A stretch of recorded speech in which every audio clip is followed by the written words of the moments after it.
아멘. 주 예수님, 오늘 계시록 16장 할 차례입니다. 오늘 계시록 16장 할 차례인데 16장 자체 안에는 그렇게 좀 이렇게 우리가 교통할 만한 게 많이 없습니다. 사실 뭐 7대접의 재앙이 나오지만 이게 뭐 우리에게 그렇게 어떤 상황인지도 자세히 모르고 우리에게 그렇게 이것이 비중 있는 부분은 아닙니다. 사실은. 그래서 이제 오늘 시간이 좀 될 것 같아서 이렇게 칠판에 이 계시록이 사실 간단한 책이 아닙니다. 그렇기 때문에 오늘 한번 또 전체적인 계략을 파악하고 넘어가시면 이 전체를 보고 나면 부분을 들어갈 때 크게 오류가 없지 않습니까? 그래서 칠판에 적어놨습니다. 아이고 뭐 저래 복잡하노, 교회생활 하려니까 뭐 주님 이름 부르고 말씀만 먹으면 되지 뭐 이런 게 필요하나. 우리의 앞선 주님의 종인 위트니스리 형제님이 최고의 청년들에게 최고의 학문을 공부해라, 최고의 학위를 따라. 그러나 그 학위를 딴 후에는 그 지팡이를 땅에 던져라. 그리고 그것을 꼬리를 잡을 때 그것은 하나님의 지팡이가 될 것이다. 이랬습니다. 이상수 형제님이 하루에 10분씩 헬라어를 40년을 공부하고 나니까 헬라어의 권위자가 됐대요. 얼마나 무서운 분입니까? 우리가 워치만니와 위트니스리와 다른 거는 다른 게 아니라 이런 걸 우리가 못 당하는 거예요. 워치만니는 천재니까 뭐 한 수 접읍시다. 위트니스리 형제님을 우리가 못 따라가는 건 이런 거를 못 따르는 거예요. 하루 10분씩 헬라를 40년을 공부하니까 헬라의 권위자가 됐답니다. 그러니까 우리가 뭐 이런 거 뭐 필요 없어. 주님 이름 부르고 말씀 먹으면 돼. 그거는 정말저는 아니라고 생각하는 사람 중에 한 명입니다. 어제 어떤 사람의 이야기를 제가 좀 들었는데 이분이 집이 가난해가지고 고등학교를 검정고시해가지고 대학을 법대를 들어갔어요. 그때부터 법을 공부해가지고 고시 공부를 하는데 합격이 안 되는 거야. 그래서 고시 공부를 포기하고 무슨 저 법원 앞에 가면 그 법무사 안 있습니까? 그래서 사무장을 하면서 벌어먹다가 계속 공부를 해가지고 이제 법무사로 방향을 바꿨는데 합격이 안 되는 거야. 1차 붙으면 2차 떨어지고 1차 떨어지면 자동으로 2차 못 보고 이 세월이 장장 50년을 공부해가지고 나이 70의 법무사가 땄어요. 야, 내 이분의 이야기를 들으면서 이 양반은 외골수구나, 외골수. 두 번째, 이 사람은 머리가 나쁘구나. 세 번째, 머리는 나쁜데 공부하는 것을 되게 좋아하는 사람이구나. 네 번째, 공부하는 방법을 모르구나. 이걸 제가 느꼈어요. 뭐 저도 나이가 뭐 좀 짬이 찼지만 내가 그 사람처럼 한 5년 하면 법무사 합격할 것 같아요. 5년. 이 양반은 법대를 20살에 법대를 들어가가지고 70살 될 때까지 50년을 법을 공부한 사람이 70의 법무사를 합격했어요. 와, 세상에 그런 사람도 있다는 거예요. 그래서 우리가 이 교회 안에서 진리를 피상적으로 추구하게 되면 10년, 20년을 해도 아무것도 남는 게 없습니다. 어느 날 제가 오늘의 양식을 딱 보면서 한숨이 나오는 거예요. 일주일치 오늘의 양식 안에 인용된 구절이 수십 구절 내지는 100구절씩 나오는데 내가 언제까지 이 세월을 이게 무슨 구절인지도 모르고 글자만 읽다가 세월을 보내야 되는가 깊은 제가 좌절감이 들었습니다. 그래서 그때부터 말씀을 암송하기 시작했어요. 야, 내가 주님 앞에 갈 때까지 신구약이 한 3만 구절 되는데 내가 한 4천 구절 외워야 되겠다. 원래 꿈은 커야 되잖아요. 구약 2천 구절, 신약 2천 구절을 뽑았습니다. 이게 읽는데 무슨 말인지 이게 머리에 이게 안 들어오는 거예요. 가슴이 답답한 게 이게 막 스트레스를 받아가지고 야, 그러다 이제 남자가 칼을 뽑았으니까 끝까지 해보자. 읽고 또 읽으니까 어느 순간에 신약 2000구절이 뭐 나무 같은 것이 지나갑니다 하면서 대충 이게 이 구절은 대충 어디에 있는 구절이고 이 구절은 뭐 앞대가리 누가 운을 떼어주면 대충 뭐고 이게 이제 슬슬슬 외워지기 시작하니까 재미가 붙는 거예요. 그러면서 느낀 게, 야, 참, 우리가 주님 앞에 가기 전까지 주님이 여호수아에게 그랬죠. 너는 이 말씀을 읊조려라. 읊조리는 것은 계속 말씀을 되새김질하는 거예요. 우리가 어떤 사람인가 하면 기도와 그 영과 말씀을 떠나면 우리 아무것도 아닙니다. 우리가 좀 된 것 같죠? 이거 전화기 배터리 떨어져 보세요. 이거 그냥 돌덩어리보다 못해요. 돌덩어리는 이렇게 뭐 빻아가지고 무슨 마늘이라도 찌을 수 있지. 이걸로 뭘 하겠어요, 이걸로. 우리가 그런 사람이거든요. 그래서 계속 말씀을 읊조리지 않으면 우리 혼이 방황합니다. 오락, 드라마, 권태, 내가 이래 살아야 되나? 온갖 생각이 다 듭니다. 그래서 형제님들 정말 이번에 천구절 그거 한국 보험서에서 나온 거 있죠? 그걸 항상 제가 말씀드려 갖고 다니십시오. 형광펜 하나 꽂고 다니십시오. 시간 날 때마다 버스를 기다리든지 무슨 뭐 어디 가서 공원에서 좀 앉아 쉬든지 짬짬이 꺼내가지고 읽으십시오. 그냥 외우려 하지 말고 읽으십시오. 말씀은요, 읽으면 우리 안에 은혜가 분배됩니다. 하다가 아는 구절이 나오면 형광펜으로 몇 장 몇 절에 표시를 하십시오. 그래, 한 번 했어요. 내가 보니까 1000구절 중에 내가 한 200구절 알아. 두 번째는 어떻게 해야 되는지 아십니까? 모르는 800구절을 읽으십시오. 몇 번 돌다가 외워지는 구절을 형광펜으로 칠하십시오. 그러니까 내가 400구절 외웠네? 600구절을 또 돌리십시오. 이런 추구가, 이런 바로 그림으로 그리면 이런 추구입니다. 처음에 완전히 한번 읽고 모르는 것만 읽고 점점 외워지죠? 제 말 이해갑니까? 마지막에 주님 앞에 갈 때는 다 외웠습니다. 임종하시기 전에 말씀 정리하면 주님 앞에 쫙 외우고 딱 주님 앞에 가십시오. 정말 이거는 왜냐하면 우리가 피상적으로 추구하면 아무것도 남는 거 없습니다. 이 교회 생활요, 아무것도 남는 거 없습니다. 정말 말씀이 우리 안에 새겨져야 되거든요. 그래서 어제 제가 인공지능에게 물어봤어요. 인공지능에게 제가 어제 말씀 암송에 대한 좋은 경구를 가르쳐 줘. 왜 오늘 제가 상급소 와야 되는 거 좀 써먹으려고. 그러니까 이 인공지능이 좋은 구절이 많아요 하면서 탁탁탁 그걸 제가 한번 읽어드릴게요. 인공지능이 추천해주는 암송의 유익. 암송은 말씀을 마음에 새기는 축복의 여정이다. 아멘 되십니까? 아멘. 두 번째, 말씀을 입에 담으면 내 삶이 말씀을 닮아간다. 아멘 되십니까? 아멘. 세 번째, 암송은 마음에 믿음의 씨앗을 뿌리는 행위다. 아멘 되시죠? 네 번째, 암송은 천국의 언어를 배우는 시간이다. 천년왕국 가서 이기는 자 다 됐습니다. 또 세로사는 갔어요. 거기서 무슨 대화 하실 거예요?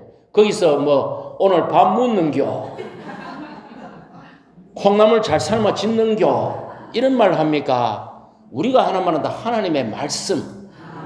우리가 완전히 생명과 본성의 하나님이 됐단 말이에요. 꼭 그러네. 인공지능이 너무 기특해가지고 또 물어봤어. 노년의 말씀 암송이 노년의 좋은 구절은 뭐가 있을까 하니까 두 개를 딱 얘기해줘요. 첫째 뭐냐? 잘 들어보십시오. 지혜로운 노년은 말씀으로 채워진 노년이다. 맞습니까? 두 번째, 말씀은 노년의 가장 밝은 빛이다. 괜찮죠, 그죠? 그래서 제 형제자매들이 정말 권합니다. 이 천구절 그 보험수원 천구절 요절암송 그거 책꽂이 쳐박아 놓고 먼지만 앉아가지고 볼 때마다 양심의 가책을 느끼지 마시고 시작이 반입니다. 형광펜 하나 꽂고 외우십시오. 그냥 읽으십시오. 읽다 보면 100번 읽으면 외워지겠죠. 100번 동안 얼마나 많은 주님을 분배받겠습니까? 그래서 머리가 나쁜 게 축복이에요. 10번만 외우면 그 분배됩니까? 100번 만에 외우는 사람은 100번 동안 계속 말씀을 분배받을 거 아니에요. 그 짜투리 시간을 놓치면 안 됩니다. 절대로 짜투리 시간을 잘 활용하시기 바랍니다. 자, 이제 본론으로 들어갔어. 요거는 요까지가 4장에서 11장까지, 12장부터 뒤에 20장까지는 4장에서 11장까지의 중요한 내용들을 상세하게 설명하는 부분이다. 그래서 이제 4장부터 11장까지 7봉인, 7나팔, 7대접에 대해서 다시 한번 복습을 하겠습니다. 자, 4장에서 아니지 5장, 6장이죠. 6장에서 7봉인을 딱 떼니까 첫 번째, 네 번째 연달아 봉인을 떼니까 사두경마가 시작되죠. 복음, 전쟁, 기근, 죽음. 다섯째 봉인을 딱 떼니까 제단 아래에서 순교자들이 기도를 합니다. 언제까지 우리의 원한을 갚아주지 않으시겠습니까? 땅에 거하는 자들에게 우리 원한을 갚아주십시오. 그러니까 주님이 조금만 더 기다려라 그러죠. 여섯째 봉인을 딱 떼니까 초자연적인 재난이 시작되면서 대환난이 시작됩니다. 그런데 항상 7째 봉인이든 나팔이든 대접이든 6째를 떼고 7째 오기 전에는 삽입되는 이상이 있죠. 그게 뭡니까? 6째 봉인을 떼고 나서 7째 봉인이 되기 전에 삽입 이상이 하나님이 이스라엘의 12지파에 12,000명씩 14만 4천 명의 이마에 하나님의 도장을 찍어서 대환란 동안 보존하십니다. 왜요? 천년왕국 때 이 땅에서 유대인들은 제사장 왕국이 되어서 민족들에게 하나님을 가르쳐야 되잖아요. 그러니까 하나님이 14만 4천을 보존하여 땅을 대환란을 통과하게 하시는 거예요. 그리고는 보좌 앞에 흰옷을 입은 수많은 무리들이 손에 야자열매를 들고 하나님을 찬양하고 섬기는 믿는 이들의 이기는 자들의 이상이 나옵니다. 그리고 7째 봉인을 딱 떼니까 7째 봉인의 내용은 7나팔이죠. 7나팔을 연달아 딱딱 나팔을 부니까 첫 번째 나팔에서 네 번째 나팔은 비슷해요. 첫 번째 나팔을 보니까 땅과 나무와 풀의 3분의 1이 손상됩니다. 이게 손상되면 사람도 죽겠죠. 두 번째 나팔을 떼니까 바다의 3분의 1이 피가 되고 피조물의 3분의 1이 죽고 배의 3분의 1이 깨져요. 사람도 수없이 죽겠죠. 세 번째 나팔을 보니까 강이 쓴쑥이 돼가지고 3분의 1이 못 쓰게 돼요. 먹으면 죽어요, 사람들이. 네 번째 나팔을 보니까 해달 별이 빛을 3분의 1을 잃어버립니다. 다섯째 나팔을 보니까 다섯째, 여섯째, 7째 나팔은 세 가지 화, 첫째 화, 둘째 화, 셋째 화입니다. 첫째 화는 뭡니까? 다섯째 나팔을 보니까 적그리스도가 음부에서 나와서 영적인 메뚜기를, 귀신 들린 메뚜기를 데리고 이스라엘의 이마에 하나님의 도장을 찍지 않은 14만 4천 명 외의 이스라엘을 5개월 동안 괴롭힙니다. 얼마나 괴로운지 죽고자 하는데 죽지를 못해.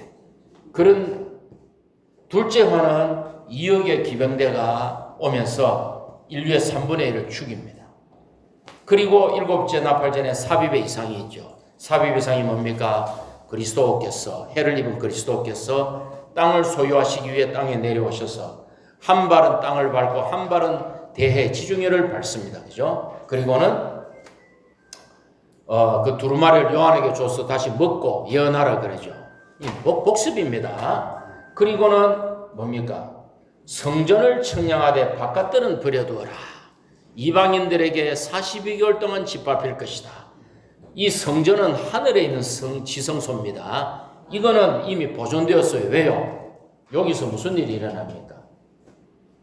12장에서 사내아이가 휴거되고 14장에서 첫 열매가 휴거돼가지고 사내아이가 올라가니까 사탄이 쫓겨내려와가지고 12장에서 사탄이 땅으로 쫓겨내려오고 적그리스도와 거짓 신언자가 13장에서 바다에서 나오고 땅에서 나오니까 대환난이 시작되는 거죠. 그 요 사건이 12장, 13장, 14장 요 사건이 여기에 들어가는 거예요. 이해가십니까? 그러니까 12장 이후는 이 전체를 대환난 전, 대환난 동안, 대환난 끝 무렵, 대환난 마지막을 설명하는 내용들이 12장에서 20장까지다. 정리가 딱 돼야 됩니다. 그래서 이제 두 증인이, 그죠? 42개월 동안 유대인들과 이스라엘 백성과 신약의 믿는 이들을 위해서 휴거되지 못한 믿는 이들을 위해서 그들을 강화하는 모세와 엘리야가 두 증인이 되어서 기름의 아들들로서 강화합니다. 그리고 그들이 죽임을 당하죠. 큰 지진이 일어나서 예루살렘이 무너집니다. 그리고 드디어 일곱째 나팔을 부니까 전에처럼 바로 나팔 뭐가 나온 게 아니고 나팔은 뒤에 나와요. 일곱째 나팔을 불자마자 뭐가 나오느냐? 계시록 11장 15절의 선포가 나옵니다. 이게 뭡니까? 제가 읽어드릴게요. 굉장히 중요한 구절입니다. 계시록 11장 15절. 일곱째 천사가 나팔을 불자. 일곱째 천사가 나팔을 불자마자 자 질문합니다. 침자이한테 환자가 찾아갔어요. 옛날에는 침자이라 그러잖아요. 침 놓는 사람. 어디가 아파서 왔어요? 하면은 그 사람이 어디 아픈 걸 얘기합니다. 근데 최고 아픈 거를 몇 번째로 얘기할까요? 예? 맨 앞에 얘기하겠죠.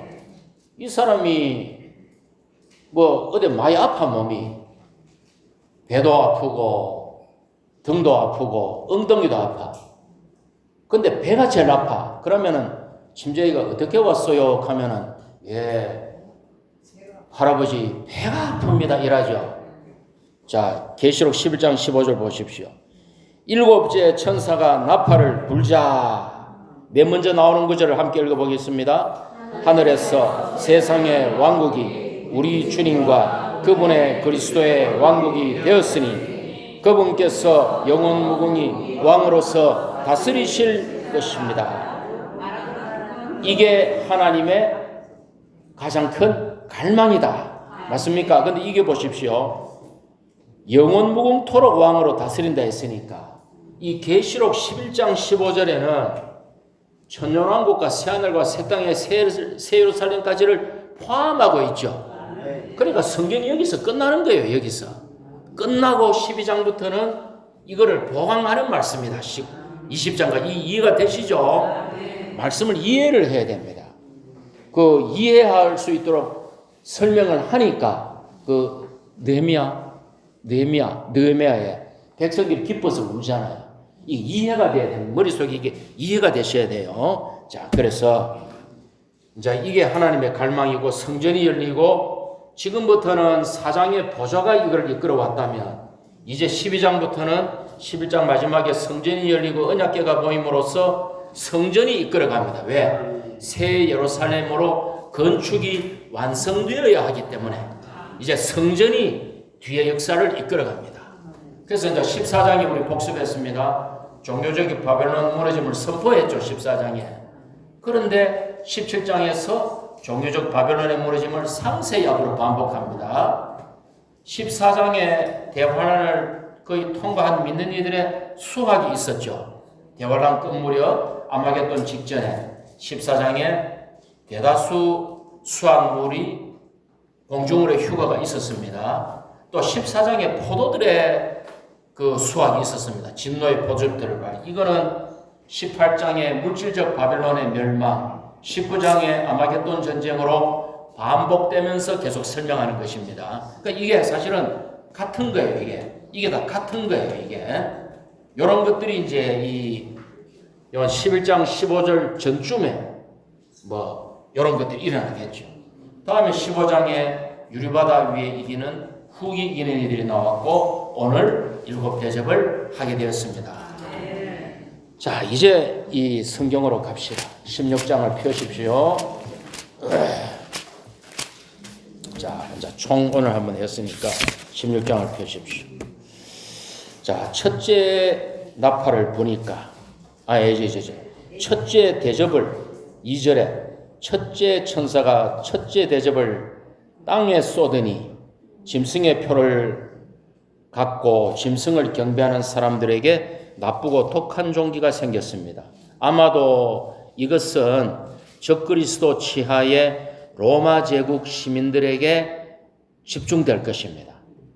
아마 이게 뭐 요즘은 글로벌이니까 코로나가 온 세상에 퍼졌듯이 당연히 우리도 이런 영향을 받을 수 있겠지만 이것은 특별히 적그리스도의 왕국에 대한 거라고 보시면 됩니다. 자, 조금 안심이 됩니까? 그 전에 휴거 돼? 그 전에 휴거 돼야지. 3절에 보십시오. 둘째 천사가 대접을 어디에 쏟았죠? 바다에 쏟으니 바다가 피가 같이 되었고 바다에 있는 모든 생물이 죽었습니다. 자, 아까는 7 나팔은 3분의 1이 손상을 당했죠. 이제 7 대접은 모두가 다 죽어버립니다.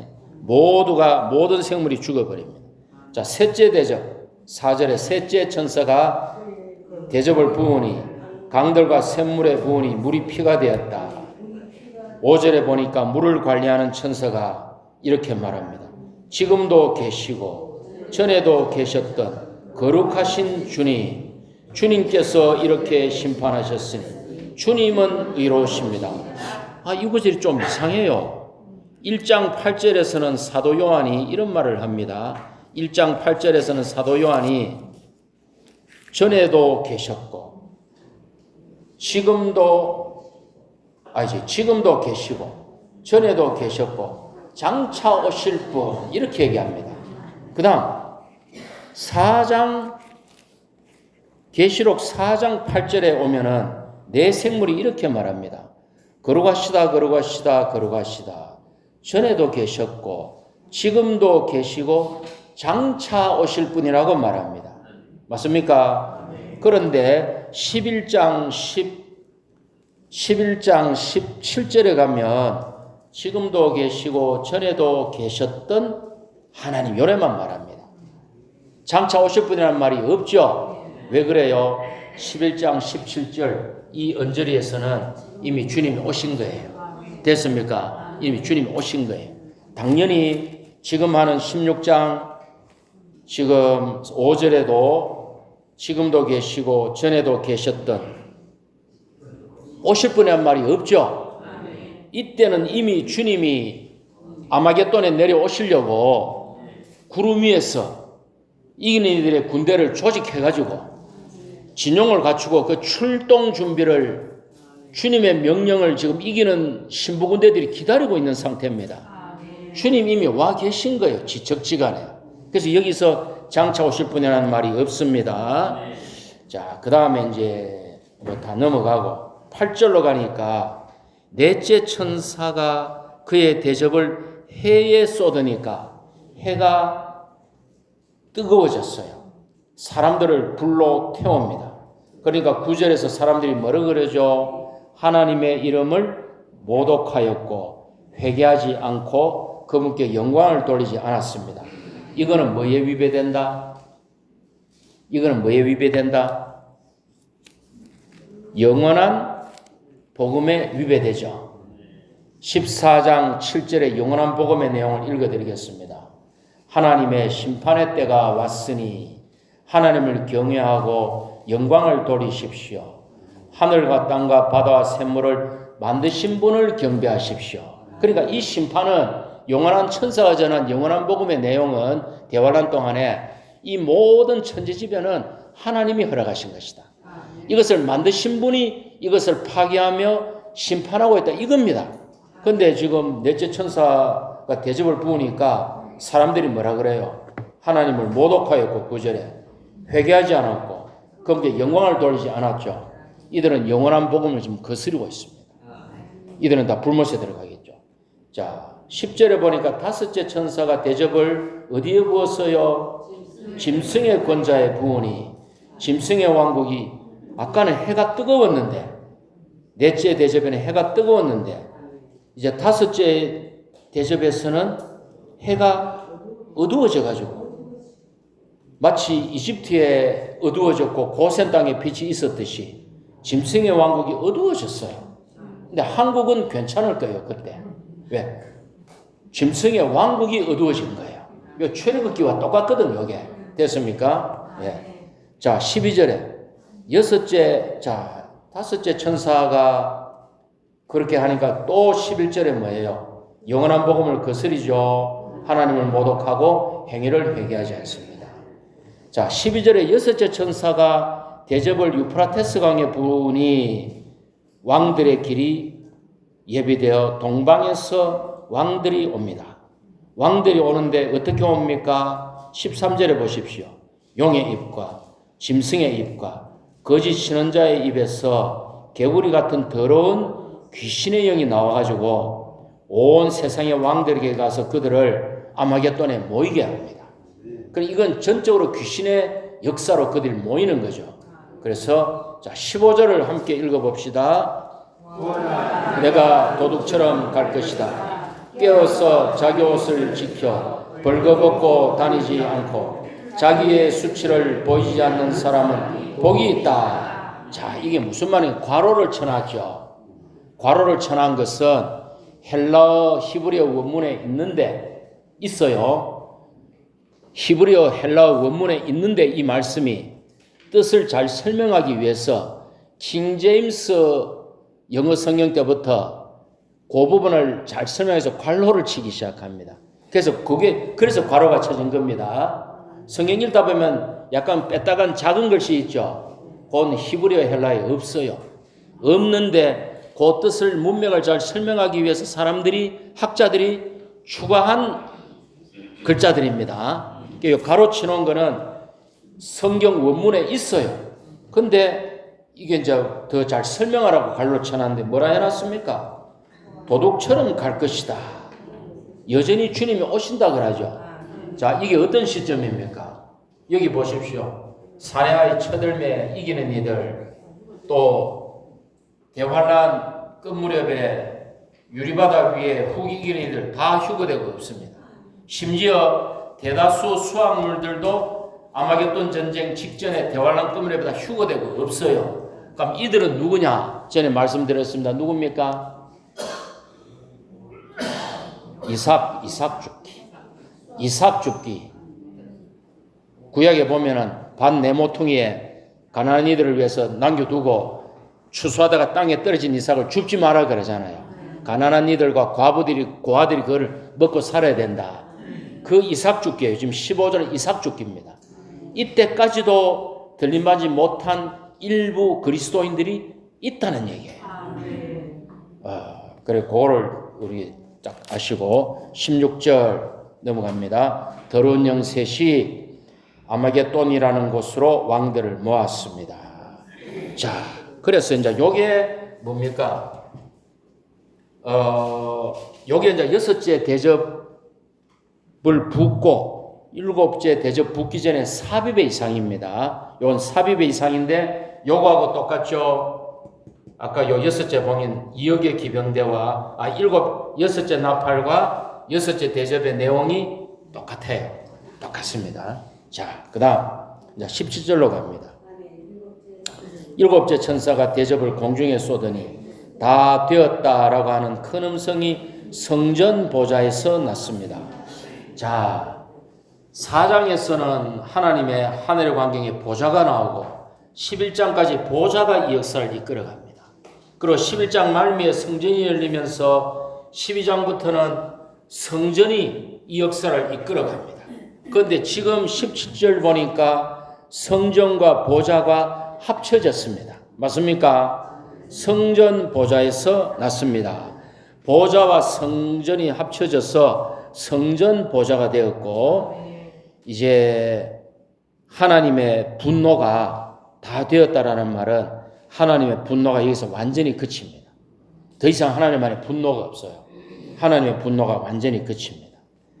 그리고 이제 19절 봅시다. 그 큰 성은 세 조각이 나고 민족들의 성들이 무너지고 큰 바벨론은 진노의 포도주 잔을 마시게 되었습니다.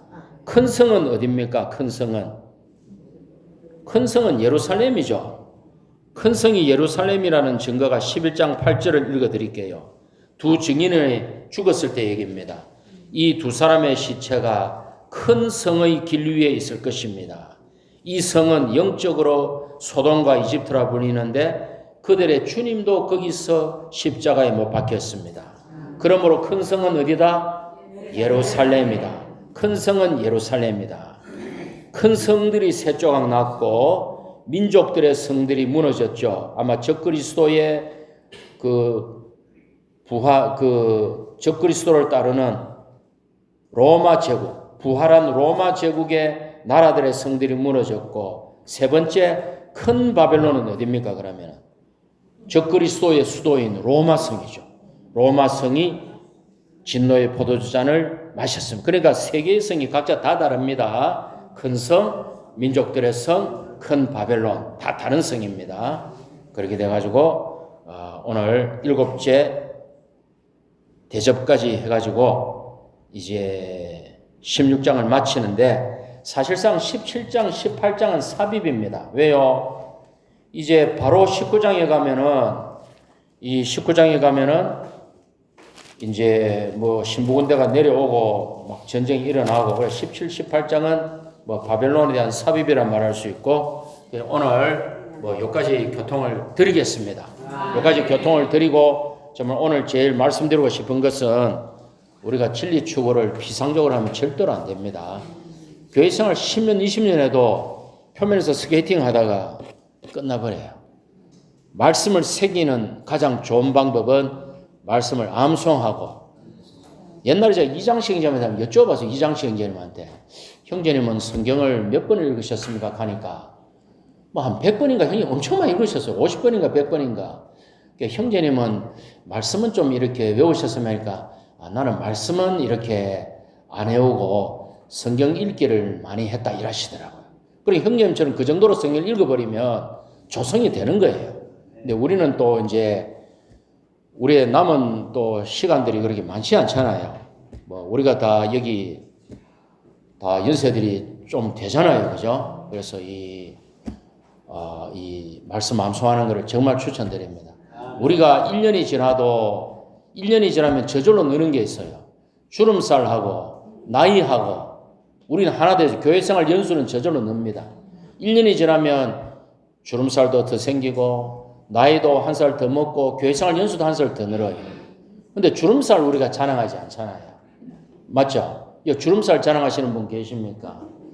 이 교회생활 연수를 우리가 자랑해서는 안 돼요. 얼마나 내 안에 그리스도가 조성되었는가. 이게 우리가 주님 앞에 설 때 이게 너무나 중요한 것입니다. 정말 형제님들 그 청구절 그거 꺼내가지고 외우시기 바랍니다. 6개월 후에 잘 외우시니 또 한번 여쭤보겠습니다. 아멘.